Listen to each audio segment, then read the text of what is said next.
प्रधानमंत्री नरेंद्र मोदी ने इस ऐतिहासिक ऑपरेशन के लिए सेना और तीनों शाखाओं की सराहना की है और कहा कि यह नया भारत है जहां शत्रु की हर हरकत का जवाब सीमा पार जाकर दिया जाता है। पूरा देश हमारी ओर अब देख रहा है और यह होना ही था। इसी बीच राष्ट्रीय राजधानी दिल्ली में राष्ट्रीय सुरक्षा सलाहकार अजीत डोभाल ने पीएम मोदी से मुलाकात के लिए वो पहुंचे, जबकि संसद भवन में ऑपरेशन सिंदूर को लेकर सर्वदलीय बैठक भी हुई है। ये स्पष्ट है कि भारत सिर्फ से चेतावनी नहीं देता, निर्णायक कार्रवाई के दौर में भी प्रवेश अब कर चुका है और पाकिस्तान को हर मोर्चे पर इसका जवाब भी दिया जा रहा है। बड़ी खबर से शुरुआत करेंगे, आपको ब्रेकिंग न्यूज बताएंगे। खबर है कि ऑपरेशन सिंदूर से पाकिस्तान बौखला गया है। आपको बता दें कि कई हरकतों से अब बाज नहीं आ रहा है पाकिस्तानी फौज ने फिर सीज फायर को तोड़ा है। कुपवाड़ा में पाकिस्तान फौज ने फायरिंग की है। भारतीय सेना ने भी इसका मुंहतोड़ जवाब दिया है। बहुत बड़ी खबर हम आपको बता रहे हैं, जहां अब लगातार सीज फायर का उल्लंघन जो पाकिस्तान कर रहा था, तो मुंहतोड़ जवाब दिया जा रहा है भारतीय सेना की तरफ से। आपको बता रहे हैं बड़ी खबर, और इसी पर चर्चा भी करेंगे। कई मेहमान हमारे साथ जुड़ रहे हैं। शिवदान सिंह जी जुड़ गए, रक्षा विशेषज्ञ हैं। बहुत बहुत स्वागत उनका भी करेंगे सभी मेहमानों का। लेकिन उससे पहले एक और बड़ी खबर ये आ रही है कि लाहौर में बाल्टन एयरपोर्ट के पास धमाका हुआ है। ये बहुत बड़ी खबर हम आपको बता रहे हैं।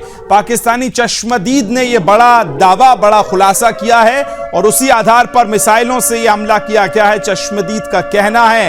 ये बड़ी खबर, 2 से 3 धमाके हुए हैं। ये भी लाहौर से खबर निकलकर आ रही है। चश्मदीदों के मुताबिक ये खबर हम आप तक बता रहे हैं। सिंदूर के बाद पाकिस्तान में खौफ है। शिवदान जी रक्षा विशेषज्ञ हमारे साथ हैं। संजीव श्रीवास्तव जी मेरे साथ जुड़ गए, विदेश मामलों के जानकार हैं। साथ ही मेरे सहयोगी सौरभ तिवारी दिल्ली से मेरे साथ लाइव जुड़ रहे हैं, हरिराम मिश्रा चंडीगढ़ से और रोहिल बशीर कश्मीर से मेरे साथ लाइव जुड़ रहे हैं। सभी का बहुत बहुत स्वागत। चर्चा की शुरुआत सबसे पहले दिल्ली से करेंगे, और क्योंकि सर्वदलीय बैठक हुई और इस बैठक में कई महत्वपूर्ण बातें भी की गई हैं। सीधे चलेंगे सौरभ के पास।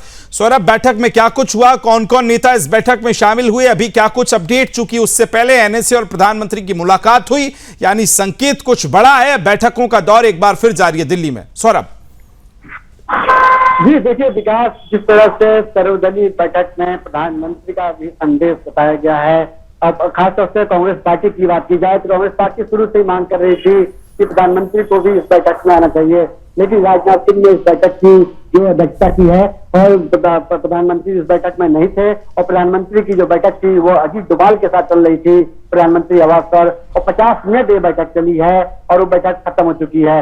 अब देखिए, जैसा कि आपने पूछा कि सर्वदलीय बैठक में कौन कौन शामिल था, तो कांग्रेस पार्टी की तरफ से बात की जाए तो जो लोकसभा में नेता हैं राहुल गांधी, राज्यसभा में मल्लिकार्जुन खड़गे हो गए। अगर शिवसेना की बात की जाए तो संजय राउत हो गए। समाजवादी पार्टी की बात की जाए तो राम गोपाल यादव हो गए। एनसीपी की बात की जाए तो वहां से सुप्रिया सुले हो गई। टीएमसी की बात की जाए तो टीएमसी के जो नेता हैं संदीप बंदोपाध्याय हो गए। अगर डीएमसी की बात की जाए तो उनके जो नेता हैं टीआर बालू, वो मौजूद है इस बैठक में। तो आम आदमी पार्टी को संजय सिंह, और साफ तौर से सरकार ने पहले कहा था, जो विपक्ष की पार्टियां हैं, खासतौर से संजय राउत से मेरी बातचीत हुई है आज, तो संजय राउत ने कहा है कि जिस तरह से पाकिस्तान ने, उनके आतंकवादियों ने हमारे मासूम लोगों को मारा था, तो हमने घुस का बदला लिया है, हमने उनके मासूम लोगों को नहीं मारा है। देखिए जाहिर सी बात है, जिस तरह से अटैक हुआ था 22 अप्रैल को, उसके बाद भी सर्वदलीय बैठक हुई थी। उस बैठक में भी जानकारी दी गई अपोजिशन को, और जो ऑपरेशन सिंदूर जी हुआ है, बिल्कुल, और ऑपरेशन सिंदूर के बाद बैठकों का दौर जारी है। सौरभ, लौटूंगा आपके पास। देखिए, आज महत्वपूर्ण बैठकें, एक तरफ एनएसए और प्रधानमंत्री की मुलाकात, दूसरी तरफ सर्वदलीय बैठक हुई है, और इसी बीच एक और बड़ी खबर आ रही है। बड़ी खबर है कि लाहौर हमले पर सबसे बड़ा सवाल अब खड़ा हो रहा है। सवाल उठ रहा है कि पाकिस्तान ने खुद करवाया है क्या लाहौर हमला, इस पर एक सवाल है। विक्टिम कार्ड पाकिस्तान की तरफ से क्या खेला जा रहा है, ये एक बड़ा सवाल इस समय उठ रहा है। मॉक ड्रिल की आड़ में खुद धमाका किया है और 2 से 3 धमाके हुए हैं, ये पाकिस्तान में चश्मदीदों का कहना है।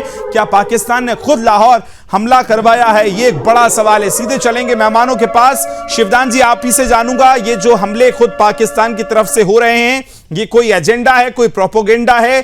क्या इस तरह से पाकिस्तान सिंपैथी गेन करने की कोशिश कर रहा है, और ऑपरेशन सिंदूर के बाद सरेंडर वाली चीजें अब पाकिस्तान के सामने कहीं कहीं जो है नाम नजर आ रही हैं? कुछ बयान ऐसे हैं कि अगर भारत शांति चाहता है तो हम शांति के लिए भी तैयार हैं, लेकिन यह हमला कैसे देखते हैं शिवदान जी? के पूरे विश्व ने भारत के इस हमले को सराहा है, जिसके द्वारा हमने आतंकी जो ठिकाने हैं उनको नष्ट किया है जी। और कहीं से भी इसके खिलाफ कोई भी बात नहीं सुनाई दे रही है, कोई भी देश की बुराई नहीं कर रहा है, कोई क्रिटिसाइज नहीं कर रहा है।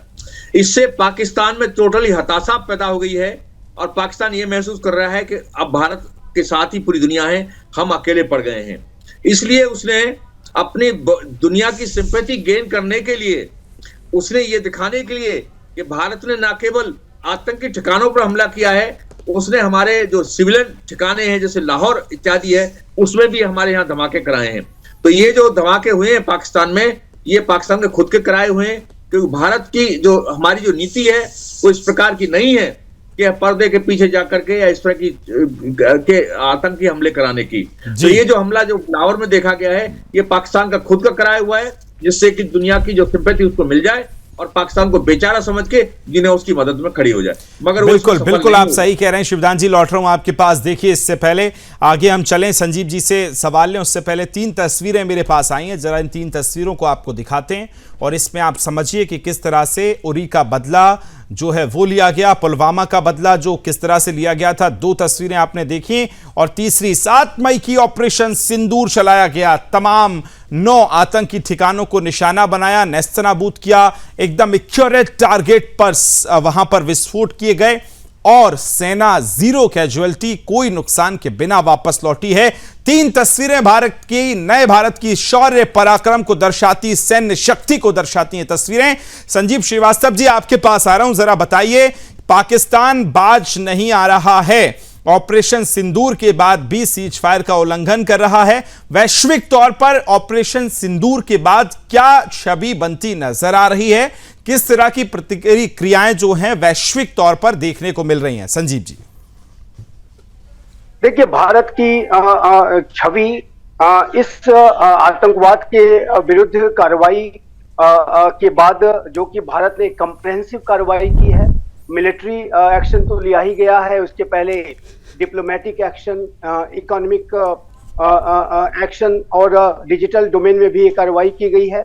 और इसके बाद भारत की जो छवि है वो अंतर्राष्ट्रीय समुदाय में आतंकवाद के विरुद्ध सशक्त और मजबूत तरीके से लड़ने वाले एक राष्ट्र के रूप में बनी है। भारत आतंकवाद की लड़ाई के संदर्भ में एक नेतृत्वकर्ता राष्ट्र बनकर के उभरा है और उसकी सभी सशक्त और मजबूत हुई है। पहले भी जैसा कि आपने दिखाया कि चाहे वो उरी के बाद हमने सर्जिकल स्ट्राइक की और ये पुलवामा की हमले के बाद एक बालाकोट में एयर स्ट्राइक पहले ही हमने की थी, लेकिन ये जो भारत की आतंकवाद विरोधी कार्रवाई है, ये पाकिस्तान के विरुद्ध की गई अब तक की सबसे बड़ी कार्रवाई है।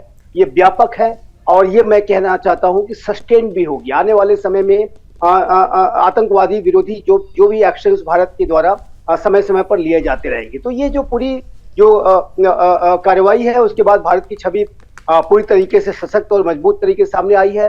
पूरा विश्व भारत के साथ खड़ा है। इक्के दुक्के राष्ट्रों को यदि आप छोड़ दें जिन्होंने पाकिस्तान के प्रति थोड़ी अपनी एक एंगेजमेंट और संवेदना को बना करके रखा हुआ है, और वो भी वो राष्ट्र टर्की जैसा जो राष्ट्र है या चाइना का भी एक जो संतुलन वाला अप्रोच है, उसकी वजह से उसका कारण यह है कि उनके एंगेजमेंट्स पाकिस्तान में बहुत हैं।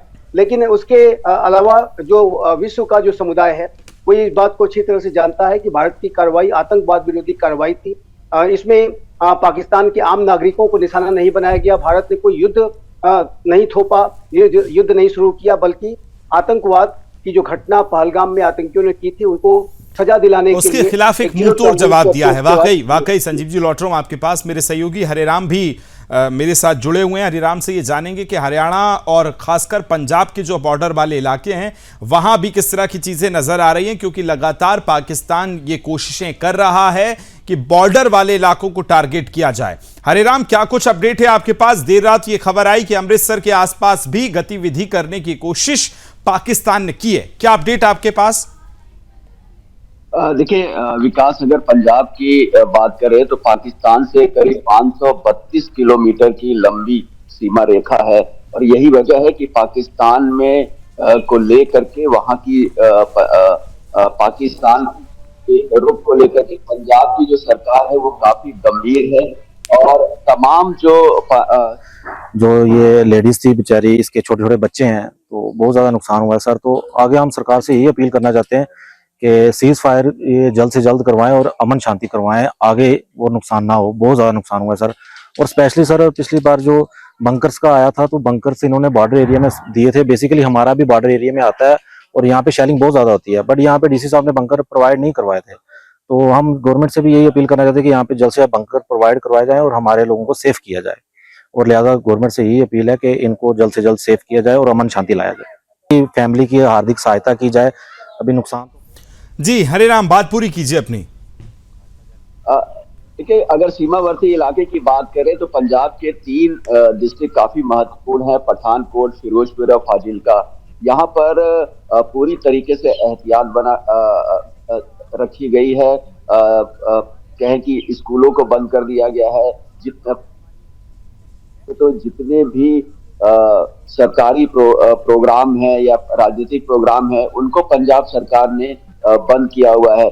जिस घटना की बात हो रही है, रात में तकरीबन 1 बजे के करीब जो है एक मिसाइल जो है कहा जा रहा है कि पंढेर गांव, जो कि फिरोजपुर के इलाके में पड़ता है, वहां पर आकर के गिरा। और ऐसा माना जा रहा है कि ये जो भारतीय सेना के जो आकाश मिसाइल है, उन्होंने उन मिसाइल्स को जो है डिस्ट्रॉय किया है। उसी के जो अवशेष हैं वो आकर के भारतीय सीमा में आकर के गिरे हुए हैं। तो लोगों को बाकायदे वहां के पुलिस प्रशासन ने और जिला प्रशासन ने समझाने की कोशिश की कि उन्हें किसी तरह की पैनिक होने की जरूरत नहीं है। उनके साथ पूरी तरीके से प्रशासन है और उन्हें सुरक्षित। मैं लौट रहा हूं आपके पास हरे राम, सौरभ के पास चलते हैं। सौरभ, जरा ये बताइए आज का दिन कितना खास है मीटिंग के लिहाज से, क्योंकि लगातार सुबह से बैठकों का दौर चल रहा है। रक्षा मंत्री तमाम चीज़ों पर लीड कर रहे हैं, रिपोर्ट ले रहे हैं आर्मी के तमाम ऑफिसर्स से। क्या आज शाम तक बड़ा हो सकता है? क्या कुछ उम्मीदें हैं? क्या कुछ और बैठकें हो सकती हैं? सौरभ जी देखिए, जो बैठक का दौर है वो तो जारी रहेगा ही। और जो अभी तक जानकारी मिल रही है विकास कि जो ऑपरेशन सिंदूर है वो अभी थमा नहीं है, आगे भी हो सकता है।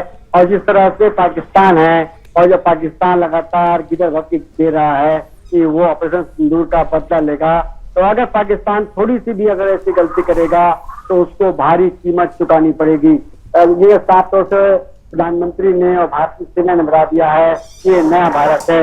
इससे पहले आपको याद होगा कि जब मुंबई में 2008 में हमला हुआ था, जब हमारे नागरिक मारे गए थे, तब उसमें भी ठीक है। बैठकें देखिए आज लगातार चली रही हैं। Saurabh, thank you so much तमाम जानकारी साझा करने के लिए। शिवदान जी, सवाल फिर वही कि ये जो अब पाकिस्तान की तरफ से हरकतें देखने को मिल रही हैं, एक तो इनके पैर के नीचे से जमीन पूरी तरह से खिसक चुकी है ऑपरेशन सिंदूर के बाद, लेकिन ये गीदड़ भपकी देने का सिलसिला, ये धमकियां देने का सिलसिला, एक तो इनके सियासतदान, इनकी आवाम और सब एक तरफ से एक जैसे बयान देते हैं और वो पूरे हवाई बयान होते हैं।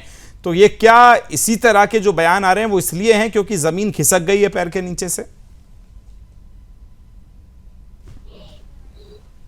जो भी एक्शन लिए हैं भारत सरकार ने, तभी से पाकिस्तान की पूरी जनता हिली हुई है और पाकिस्तान की सरकार के प्रति वहां की जनता का विश्वास भी खत्म हो गया है। और आर्मी के खिलाफ तो ऑलरेडी खत्म हुआ पड़ा है, क्योंकि जब से बलूचिस्तान में पाकिस्तान की सेना को करारी हार मिल रही है, लगातार उनकी रेलगाड़ी को उन्होंने हिजैक कर लिया था बीएलए ने, उसके बाद उनके बस को खत्म कर दिया, उसके बाद उनके सैनिकों को मारा, 16 सैनिकों को। तो इस प्रकार से पाकिस्तानी सेना को लगातार बलूचिस्तान में हार मिल रही है। इससे पाकिस्तान की सेना का पाकिस्तान में काफी इमेज गिर चुकी है। तो जो पाकिस्तान की सेना पूरे पाकिस्तान पर नियंत्रण रखती थी और सरकार तो उसके एक इशारे पे चलती थी, वो सब सिस्टम पाकिस्तान में फेल हो गया है। इसलिए तरह तरह के हवाई स्टेटमेंट दिए जा रहे हैं। संजीव जी, सवाल ये कि पाकिस्तान इस ऑपरेशन सिंदूर के बाद वैश्विक तौर पर अकेला पड़ चुका है, क्योंकि जिस तरह से हमने ऑपरेशन चलाया और उसके बाद भारत के साथ जो देश खड़े नजर आए, उसके बाद अब वैश्विक तौर पर पाकिस्तान की स्थिति क्या नजर आती है आपको? देखिए, पाकिस्तान तो आतंकवाद का एपी सेंटर है। पाकिस्तान एक कुख्यात राष्ट्र है जो आतंकवादियों को संरक्षण देता है, उन्हें स्पॉन्सर करता है। और पाकिस्तान एक ऐसा राष्ट्र भी है जो आतंकवाद को अपने इंस्ट्रूमेंट ऑफ स्टेट पॉलिसी के तौर पर और आतंकियों को स्ट्रेटजिक एसेट के रूप में इस्तेमाल करता है। विश्व का सबसे बड़ा आतंकी ओसामा बिन लादेन पाकिस्तान में ही पाया गया था। आज भी यूनाइटेड नेशन सिक्योरिटी काउंसिल के द्वारा डेजिग्नेटेड जितने भी ग्लोबल टेररिस्ट हैं उसमें से आधे से ज्यादा पाकिस्तान में मौजूद है। आज भी ये सच्चाई है। तो और लेकिन ये भी एक सच्चाई है कि पाकिस्तान ने ये जो आतंकी पाल रखे हैं, ये आतंकी पाकिस्तान को ही जला रहे हैं, उनको खोखला कर रहे हैं, कमजोर कर रहे हैं, डस रहे हैं। जैसा कि हिलेरी क्लिंटन ने कभी कहा था कि आप सांप पालोगे, जहरीले सांप पालोगे और सोचोगे कि सिर्फ पड़ोसी को ये सांप जाके डसेंगे, तो ऐसा नहीं होने वाला, ये आपको भी डस सकते हैं। और ये जो जाहिर है कि पाकिस्तान में हो रहा है। तहरीके तालिबान पाकिस्तान सीधा सीधा पाकिस्तान के सेना को टारगेट करता है, वहां पर वो तालिबानाइजेशन करना चाहता है, कट्टर शरिया लॉ लागू करना चाहता है और उसी तरीके की टैक्टिक्स BLA BLF भी अख्तियार करते हैं। तो ये इसमें कोई दो राय नहीं है कि पाकिस्तान अंतर्राष्ट्रीय रूप से एक बेहद अस्थिर असुरक्षित देश है। कोई भी बड़ी कंपनीज वहां इन्वेस्ट नहीं करना चाहती और सभी उससे एक दूरी बना के रखना चाहते हैं। तो ये तो बिल्कुल वैश्विक मंच पर अकेला पड़ता पाकिस्तान नजर आ रहा है और पाकिस्तान के नेता भी इस बात को समझते हैं। हरिराम, बहुत जल्दी से आखिरी सवाल आपसे मैं लूंगा कि अभी क्या एहतियातन तौर पर जरूरी जो इंतजाम है वो किए जा रहे हैं? क्या कुछ जो मॉकड्रिल के बाद चीजें नजर आ रही हैं? बॉर्डर वाले इलाकों पर सुरक्षा के लिहाज से कोई एडवाइजरी अगर जारी हुई तो वो भी जरा जल्दी से बताइए।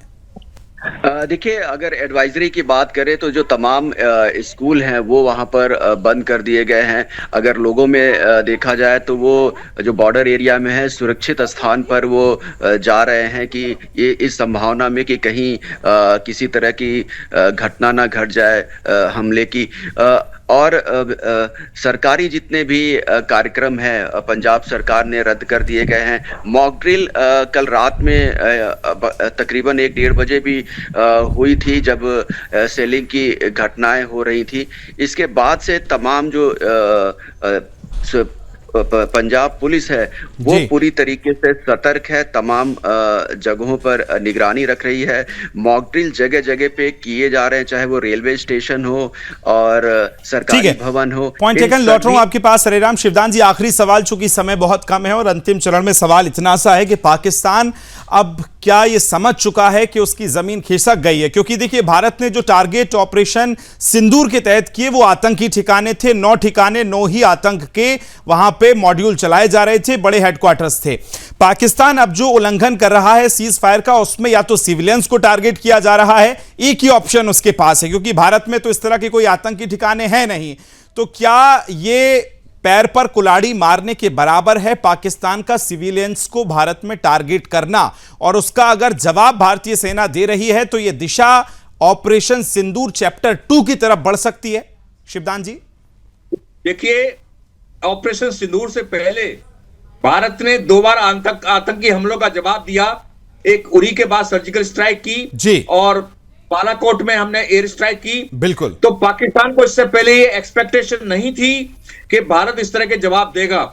अभी जितना जो मजबूत जवाब इस बार दिया गया है, इतना सख्त जवाब जो दिया गया है ऑपरेशन सिंदूर के द्वारा, उससे पाकिस्तान की सेना का इमेज बिल्कुल खराब हो चुका है और वो अपनी खींच मिटाने के लिए, अपने आप की दिखाने के लिए पाकिस्तान को कि हम अपना इसका बदला ले रहे हैं, तो वो जगह जगह LOC पर इसको जो सीज फायर को उल्लंघन कर रहा है, फायरिंग कर रहा है सिविल ठिकानों पर, उसका केवल एक ही उद्देश्य है, तो वो पाकिस्तान जनता को दिखा दे कि हम भारत को इसका जवाब दे रहे हैं। और ये उसका केवल अपनी इमेज को, जो उसकी ऑलरेडी बिगड़ चुकी है पूरे देश में, पाकिस्तान में, उसको ठीक करने का एक प्रयास कर रहा है जो कभी सफल नहीं होगा। क्योंकि आजकल मीडिया इतना स्ट्रांग है, वो हर प्रकार की खबर हर आदमी तक पहुंचा रहा है। तो इसलिए बिल्कुल, और वहां के जो आवाम है वही वीडियोस वायरल कर रही है अपनी ही सरकार और अपनी ही आर्मी के खिलाफ कि किस तरह से भारत ने 9 टारगेट रखे और सफलतापूर्वक उन 9 टारगेट को मारा। लेकिन पाकिस्तान की जो खुफिया एजेंसी थी, उनके इनपुट थे वो जीरो रहे, उनके जो डिटेक्टर्स थे वो जीरो रहे, क्योंकि ये सब चाइना के उस भीख में मिले हैं जो चाइना ने उनको दिए। तो क्वालिटी तो खैर कहां से ही बेहतर होगी।